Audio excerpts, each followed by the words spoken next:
Caio Fábio detona Silas Malafaia, insinua sobre traição, sobre o que o Silas Malafaia fez com a sua esposa.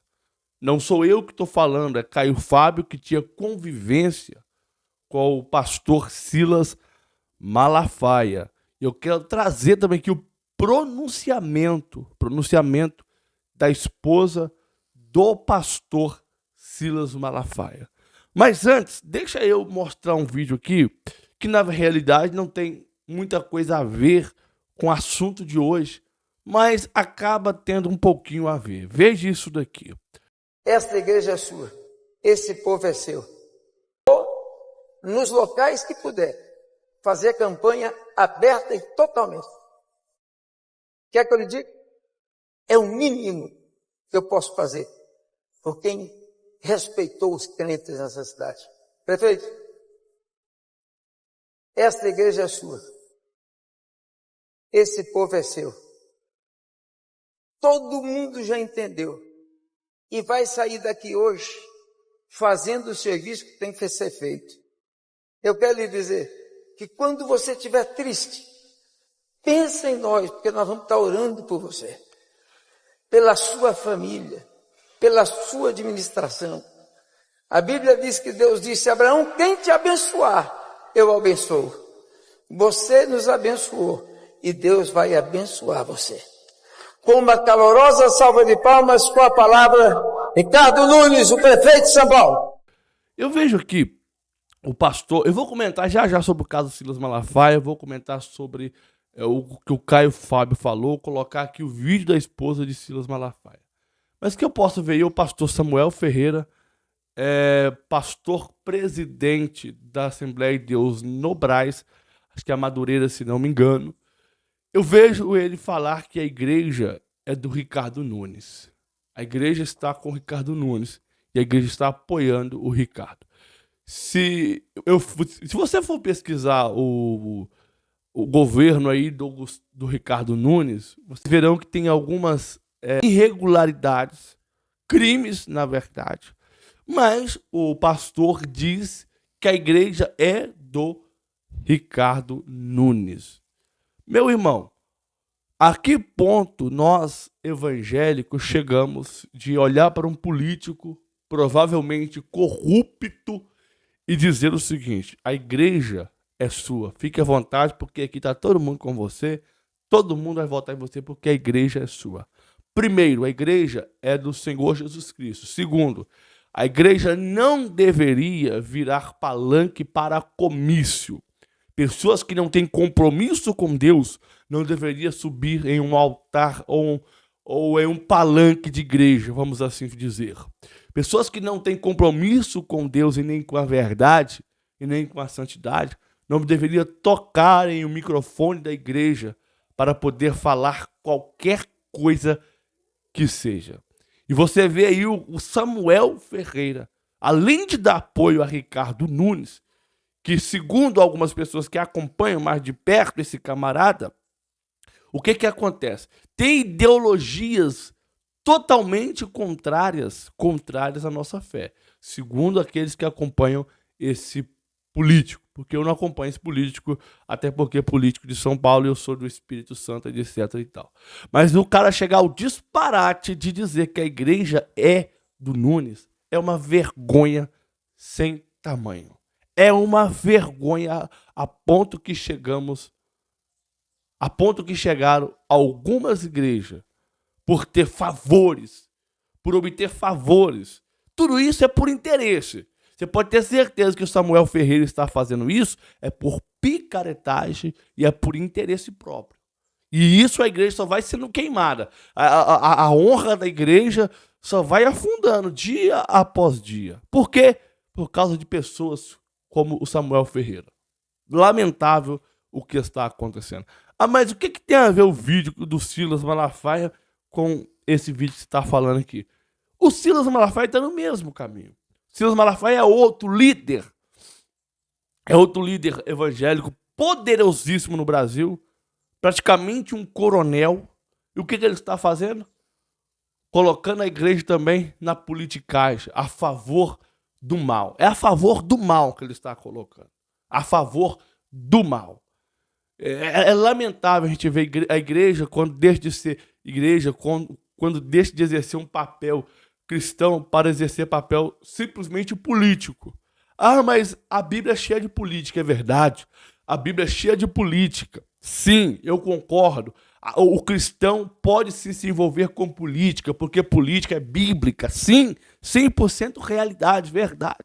Agora, você transformar a igreja em um comício, você transformar a noiva de Cristo em um cabo eleitoral e ainda jogando para o lado das trevas, vocês não têm vergonha na cara. Vocês perderam totalmente a vergonha da cara. Por que eu decidi inserir esse vídeo dentro de um outro vídeo aqui? Porque falar sobre política não tem alcance aqui no meu canal e eu queria desabafar sobre isso. Agora vamos ao vídeo de hoje sobre o Silas Malafaia, Caio Fábio e a esposa do pastor Silas Malafaia. Lembrando que você pode dar o seu joinha para ajudar o crescimento desse canal e você deseja trabalhar honestamente usando apenas o seu celular no conforto da sua casa. A hora é agora, o tempo é hoje. O tempo é hoje e a hora é agora. Tá bom? Então eu quero... Aqui está o primeiro comentário fixado, tem um link, você vai acessar aqui e começar a ganhar aquela renda extra. Vamos ao vídeo de hoje. Lembrando que eu só estou noticiando, só estou aqui comentando sobre o caso. Eu não faço acusação contra o pastor Silas em relação a isso. Não tenho certeza, não tenho dúvidas, porque até onde eu conheço, o pastor Silas Malafaia não é um cara safado. Quem está falando é Caio Fábio, não é o Éricles Soares. É o Caio Fábio que está falando, que dizia conhecer o pastor Silas Malafaia desde seus 18 anos e ainda sabe da corruptibilidade do Silas Malafaia, que se vendia ao Edir Macedo para falar mal do Caio Fábio. Eu não... O Caio Fábio, para mim, é um caso à parte. Não considero o Caio Fábio um homem de Deus, considero ele um grande herege. Não sei naquela época, porém hoje ele é um grande herege. Mas, em via de notícias, veja isso daqui. Verdades, com provas, com documentalidade, nunca e nem processará jamais. Jamais. Tem gente que é da família dele, que me diz que ele me vê lá escondido. Já foi flagrado algumas vezes. Já foi flagrado. E um desses caras disse, escuta, por que você nunca processou o Caio? Ele falou, porque ele é um homem de Deus, que só nasce um como ele de 200 em 200 anos. Ele sabe quem eu sou. Ele ia na minha sala. Eu conheço o Silas desde que ele tinha 18 anos. Para vocês é que ele é a grande coisa. Para mim é um menino que nunca cresceu, que sempre foi completamente empavonado, impressionado com poder, complexado pra caramba, e que viu no meio de cegos, quem tinha um olhinho de esperteza a mais era rei. E ele ficou, mas não emplacava. Foi no meu vazio, quando eu saí, que ele cresceu dessa gritaria maluca, e ele está do lado de qualquer um que tenha poder. Qualquer um que chegue com poder, ele agora vai demorar um pouco mais para se aproximar do Lula, porque ele anarquizou demais o Lula durante o Bolsonaro. Mas ele já tinha feito isso antes. Desde o tempo do Collor, já tinha descido o pau, chamava de demônio, desde o tempo do Fernando Henrique, e até que o Lula ganhou. Quando o Lula ganhou, um mês depois ele estava aqui, fazendo orações que estão gravadas na internet, para vergonha dele, várias delas. Ele não tem a menor vergonha na cara. É um bicho totalmente sem caráter. Quem devia ter nome de molusco era ele, porque ele é um sujeito invertebrado. Ele entra por qualquer brecha, ele só quer aparecer lá dentro. Ele nunca processou, nem processará, nem vai tirar onda comigo jamais, porque ele ia chorar na minha sala. Dizer, pelo amor de Deus, eu estou recebendo $40 mil do Macedo todo mês, dólares, em 1991. Recebo $40 mil por mês para ficar de plantão para falar mal de ti. Porque o Macedo não quer falar mal de ti para não pegar mal para ele. Porque você é uma pessoa inatacável. Isso em 91. Quantas vezes ele foi lá? Uma vez ele chorou. Caio, se você fizer essa declaração em nome da EVB contra as práticas do neopentecostalismo e do Macedo, vai ter o programa 25ª Hora hoje, e eu vou ter que ir lá falar mal de você, e eu não quero, porque você é um homem de Deus, Eu sei que você é sério com Deus. Só nasce gente como você de século em século. Pelo amor de Deus, não me deixa fazer isso. Eu falei, eu é que não tenho que deixar você ser corrupto. Você está vindo aqui confessar a sua corruptibilidade. Está vindo me falar de como você é venal, de como a tua cabeça tem preço, como você não tem o preço do sangue de Jesus na sua vida, não tem o evangelho na sua vida. Você está à venda, meu querido, está à venda. Ele sabe que ele me disse isso. E além disso, além das provas que eu tenho ainda o testemunho de pessoas. Numa das vezes, na antepenúltima vez que ele fez isso, ele me convidou para a gente ir comer no Porcão, que ainda existia lá em Niterói, naquele tempo em São Francisco. Aí fomos eu, ele, Jabes Alencar, e eu levei um dos diretores da Vinde, que ele conhecia, e fomos juntos. Ele me convidou para comer um churrasco, não foi para fazer uma confissão. Como ele mesmo já tinha trazido o Jabes, eu falei, vou levar mais alguém. Chegamos lá, no meio da carne ali sendo cortada, ele começou a me dizer, Caio, você vai fazer mesmo, eu ouvi dizer que você vai fazer uma declaração dizendo o que é ser evangélico, o que não é ser evangélico, e mostrando que esses princípios anticristãos das igrejas neopentecostais estarão todos mencionados. É verdade que você vai fazer isso? Eu falei, já está pronto, já está escrito. E não sou só eu. Aqui na EVB tem milhares de pastores. E eu recebi o aval de todo mundo. E escrevemos isso conquanto eu tenho escrito praticamente tudo. Teve a aprovação e assinatura explícita de 300 dos maiores líderes do país. Eu vou apresentar, não é uma ideia minha. As minhas ideias eu falo sozinho. Em nome da EVB tem que ter conjunto.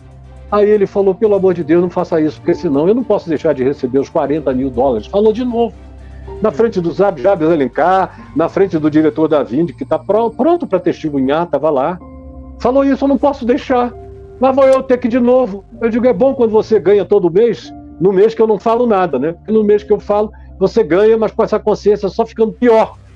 E o pior, meu amigo, é que quanto mais você transgride a sua própria consciência, mais cauterizado, insensível, embrutecido e inconversível você se torna. Você está fazendo mal à sua própria alma e fazendo mal a uma geração inteira. Quando eu lancei o meu livro Confissões de um Pastor, que normalmente está por aqui, hoje eu não sei nem onde é que ele anda, ali, está numa outra mesa ali na frente, eu não vou conseguir alcançar. Então, no mês seguinte ao lançamento do livro, ele me ligou, aí pediu para ir lá no meu gabinete, chegou lá com um jornalzinho, o jornal O Globo na mão e o meu livro na outra. Aí abriu o Globo, primeira página do Globo, o Macedo gastou $1,5 milhão em 1996, eu creio. $1,5 milhão para colocar um artigo escrito pelo Malafaia, assinado por ele, pelo Fanini e por mais uns 2 bispos da Universal. E publicou em todas as melhores páginas de todos os maiores veículos de comunicação impressa do Brasil, de norte a sul. Saiu no Globo, na Folha, do Estadão, em todos os jornais. E aonde ele me acusava de ser o queridinho da mídia, porque a família Marinho gostava de mim, por isso, por aquilo, mas não fez nenhuma acusação, porque ele não tinha do que me acusar, nem ele, nem ninguém, nem o diabo. Aí ele escreveu aquela página lá, veio no meu escritório, aí disse, olha, o máximo que eu já te mencionei por escrito, olha a diferença na cabeça do pobre, coitado, malagélico. Quer dizer, uma impressão escrita num jornal, no dia seguinte acontece isso, ele pegou o jornal O Globo, onde tinha o texto, jogou na minha lixeira, assim, abriu a mão, o jornal caiu. Mas um livro, aí ele pegou lá o meu livro, vamos supor que fosse esse aqui, pegou o meu livro, um livro bem maior do que esse, o Confissões, um livro assinado por você, contando a sua história, vai virar história. Nunca mais não será. E eu apareço aqui muitas vezes, de maneira ruim. Eu falei, poupado. Quem conhece quem você é e lê o livro já me disse, que pena que você não mostrou quem o Malafaia de fato é. E eu disse, porque ele tem mulher, tem filhos, eu não estou aqui para humilhar ninguém com as particularidades que eu sei da vida dele. Você já imaginou se eu falasse? Aí eu comecei a dizer, se eu falar sobre isso, sobre aquilo outro, sobre tal, não falei nada. Só disse que você é um crápula. Porque você está à venda e está disponível, infelizmente. Você pode negar isso para mim? e para as testemunhas que já assistiram às suas tentativas de me calar, e ele em silêncio. Então ele nunca falou nem falará. Ele falou na TV depois disso, algumas vezes, quando ele soube que eu estava voltando dos Estados Unidos para voltar a morar no Brasil. Eu passei o ano de 99 inteiro lá querendo ficar longe da confusão. Voltei para o nascimento da minha neta mais velha, que tem 23 anos agora, e para vê-la nascer, e fiquei. Aí quando ele soube que eu tinha voltado para ficar, ele foi no programa dele de sábado e falou que eu estava voltando, mas que eu tinha que ser punido, nunca mais poderia abrir a boca na vida, que eu tinha que ficar em silêncio com a bunda num banco de igreja calado pro resto da minha vida, porque eu tinha adulterado, eu tinha me divorciado, e ele é intransigente com isso. Hipócrita, eu não vou dizer os pecados dele nessa área, porque eu não vou dizer. A mulher dele sabe, a família sabe, todo mundo sabe. Estão lá, que sigam, que sigam. Agora, a minha vida está na luz. A minha vida não carrega nada escondido. A minha vida está às claras. E eu tenho o hábito de eu mesmo abrir a cortina, eu me apocaliptizo, eu tiro o véu e mostro a cara. Como Paulo mandou em 2 Coríntios 3, sem véu na face, olhando para a luz do Senhor, andando e sendo transformado de glória em glória na imagem de Jesus. Então, Malafaia só é importante para vocês que continuam pensando que Malafaia é qualquer uma outra coisa além de uma Malafaia. Enquanto Pablo Marçal e Caio Fábio não apresentem provas, essa declaração passa a ser infundada. E por esse motivo, a pastora Elisete Malafaia, esposa do pastor Silas Malafaia, esteve em um podcast e lá ela explicou o que o Silas Malafaia havia feito com ela para ela fazer um tratamento psiquiátrico. A senhora teve 3 surtos psicóticos. Sim. A senhora pode contar mais deles? Posso, sim. O primeiro que eu tive, eu trabalhava muito, de 10 da manhã até 10 da noite. Eu atendi em consultório 20 anos. Aí saí do consultório e fui atender na igreja. E aí eu quis salvar as pessoas da igreja, porque eu atendi tanta gente doente que eu falei assim, pai, esse pessoal está na igreja, mas tem um vazio emocional, tem uma dependência emocional. Estão aqui, mas ainda tem uma coisa na alma que, sabe, que o diabo pega para ficar com aquela vitimização, o sentimento de inferioridade, de baixa estima. E comecei a atender. E aí aquilo, você não pode dar mais do que recebe, né? E todo cuidador precisa ser cuidado. Está aqui um alerta para quem é da área da saúde. Você vai né, absorvendo. Você vai absorvendo, nós somos seres de energia, né? Você é uma troca. E eu comecei a atender muito. E uma vez meu pai me viu muito agitada e falou, minha filha, você não é Madre Teresa de Calcutá, não. Ele brincava assim, né? E Jesus quis salvar o mundo morreu por eles.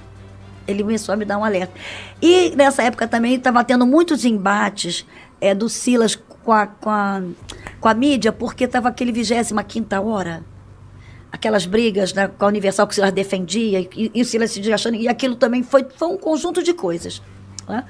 E aí eu adoeci. Eu tive um surto e eu fui parar no Dr. Fábio Damasceno, ele que me atendeu.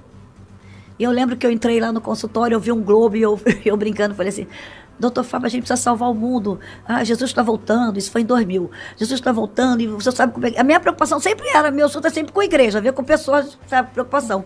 Aí eu tomei os remédios, né, fiz um atendimento durante 5 anos. Depois eu tive uma outra recaída porque abusei, parei o remédio antes do tempo. Né? Então, vou dar um alerta para você que está em tratamento psiquiátrico. Não pare, né, sem a autorização do seu médico, sem uma comprovação. Né?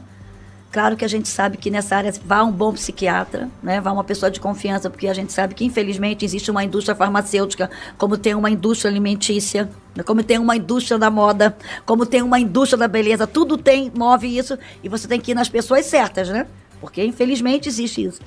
E aí, eu parei e tive outro, assim, que não foi tão forte, mas aí voltei e depois eu me senti que estava bem, eu mesmo quis dar minha alta, aquela teimosia, ainda mais você que é da área de humano, poxa, mas aquele de aceitar. E eu fiz terapia, né? Fiz terapia com a doutora Glaucia, uma mulher de Deus. E aí achei que estava bem, voltei a atender, extrapolei, porque você não pode dar mais do que você recebe. Comecei a atender naquele afã de abençoar pessoas. Por exemplo, eu nunca cobrei na igreja, não cobro para atender ninguém. Hoje eu nem atendo mais, eu trabalho só com aconselhamento na igreja. Né? E abusei. Aí caí de novo na terça vez. Aí aprendi, então agora eu vou seguir certinho. Né? Silas me deu uma dura, Ele falou, não, agora acabou, não atende mais ninguém, dá uma briga. Não, deixa ela atender. Aí me tratei, fiquei bem. O Espírito Santo falou, agora você tá bem. Aí fui no Dr. Fábio, ele falou, me deu alta, graças a Deus. Foi 2000, 2002, 2004. Pronto, agora eu me conheço, né?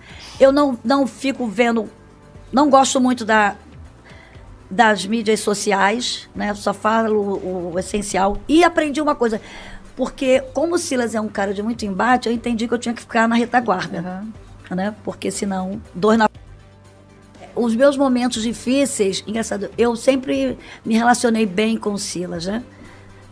É muito interessante que quando eu namorava o Silas sempre foi assim agitado, falando, e eu lembro que um dia um pastor da minha igreja falou pra minha mãe, você vai deixar essa moça casar com o Silas, ele vai bater nela, hein? Cuidado.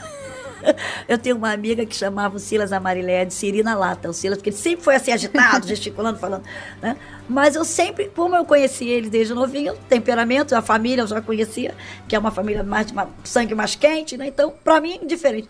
Então, eu sempre me relacionei. Claro que tive divergências de ideia, porque a gente é um ser pensante, eu não posso concordar com tudo que ele faz.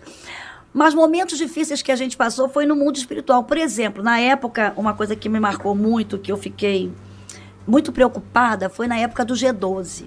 Porque foi algo que tinha a ver com a igreja. Quando era algo assim, na faculdade de briga, em área de política, que o Silas... Não, eu até concordava. Mas na época do G12 eu fiquei em dúvida, porque estava envolvendo o mundo espiritual. E naquela época a gente recebia, era muitos fax que chegavam, né, de coisas amaldiçoando a gente, coisas, sabe, alguns encontros de pessoas que eu fiquei meio apavorada. E cheguei a adoecer nessa época, porque eu entrei numa crise. Meu Deus, será que o meu marido está fazendo uma coisa certa? Será? Eu comecei a orar e com outras pessoas a gente conversava. Mas depois eu me acalmei quando ele falou, Elisete, eu não estou lutando contra a igreja, eu estou lutando contra um método. E Deus foi tão bom, porque eu lembro que eu estava em Israel com o Silas e nós encontramos com o pastor Castellanos, sabe, que tinha lá na Colômbia, né? E aí ele falou algumas coisas pro Silas, falou, Silas, não é nada disso, deturparam um pouco aí o que era. Aquilo me acalmou, porque eu tive alguns embates. Silas, eu questionava, será que você está certo, meu filho? É a igreja. E aquilo me trouxe muita paz. E depois a gente se encontrou, logo depois disso também nós fomos para os Estados Unidos e nós nos encontramos com o pastor René Terranova, que somos grandes amigos hoje. Você vê como não é o mundo dá volta, né? E a gente, mas isso é que é lindo, que a gente tem que entender. A gente pode divergir de ideias, porque nós somos seres humanos, mas de sentimentos não. O sentimento, o amor a Deus, o amor aos princípios da palavra tem que prevalecer. E depois sentamos juntos lá num shopping, né, conversamos, e ali foi tudo resolvido e foi acertado. Então foi um dos embates que eu cheguei a adoecer, porque eu fiquei preocupada com o reino. Falei, meu Deus, será que ele está, né, indo contra algumas coisas? E depois se resolveu tudo bem, sabe? Tudo numa boa, e hoje somos amigos. Então, alguns embates, assim, algumas coisas que eu posso dizer assim, do Silas ser muito veemente, né, nessa época de política, se eu te disser que a gente não fica apreensiva, né, a gente fica um pouco temerosa, às vezes eu falo, e quem grava ele? Sou eu, minha filha. É, porque eu ele grava em cameraman dele. Eu até tava pensando de madrugada, de manhã, diversos. é pra mim. De madrugada, ele me acorda, Elisete, vambora, levanta. O que é? Tive uma ideia, Deus mandou fazer uma coisa. Eu falei, não, me poupe, pelo amor de Deus. Então, ela sabe, às vezes ela dorme lá em casa, né? Aí ela, de madrugada, aí eu me acalmei, porque eu vi que, eu sei que é Deus. Deus vai dando sinais, né? Deus vai mostrando, porque senão você fica... Mas já teve algum assunto, algum momento, alguma coisa que o pastor Silas foi se manifestar e a pastora foi contra? Eu não sei se manifestar, mas algo assim que você não queria que ele fizesse de jeito nenhum e ficou aquele clima pesado? Não, já ficou em várias áreas. Quando ele, às vezes, vou falar nos palavreados dele, eu não concordo com tudo, eu falo isso pra ele. Ele é um pouco duro pra falar, né? Aí eu falo, meu filho, por favor, eu brigo com ele gravando ele, minha filha. Tinha que ter alguém filmando. Eu imagino ela falando, corta, peraí. Não, eu paro de filmar. O que a gente vê E não aí é ele a bate primeira na versão. mesa. Não, Ou seja, são vários takes. Porque aí eu falo, não, tu tá nervoso demais. Fica calmo, meu filho. Peraí, pega uma água. Toma, fala. Não, essa palavra nem pensar tu vai falar. porque ele é muito espontâneo, o Silas é muito autêntico.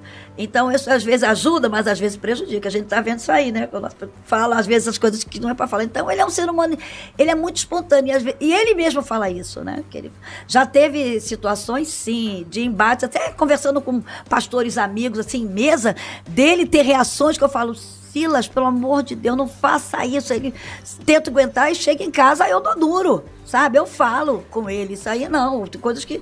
Então, até nas gravações que eu faço com ele, eu falo, não, eu não vou botar isso não, volta tudo, eu apago, volta tudo. Apaga pra novo. não ter chance dele pegar e postar. Porque pegar e postar. Aí apago. Aí, quando você vê ele ali falando, ele já estava muito mais alterado. Porque Ele já estava estressado, porque gravou muitas vezes já. É que ele é muita emoção.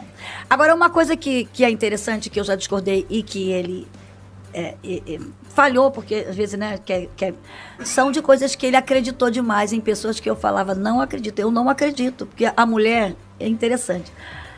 A gente diz assim, a mulher tem um sexto sentido, e tem mesmo, né? A mulher tem um radar, porque quem descobriu o inimigo foi a bendita mulher, né?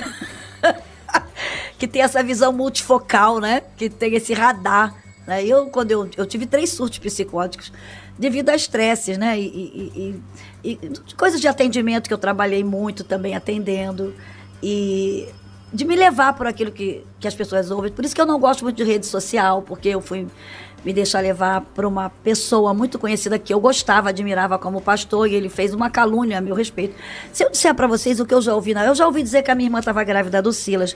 Eu ia em lugares de convenção geral e eu via assim, dizer que o Silas tinha amante, que o Silas era...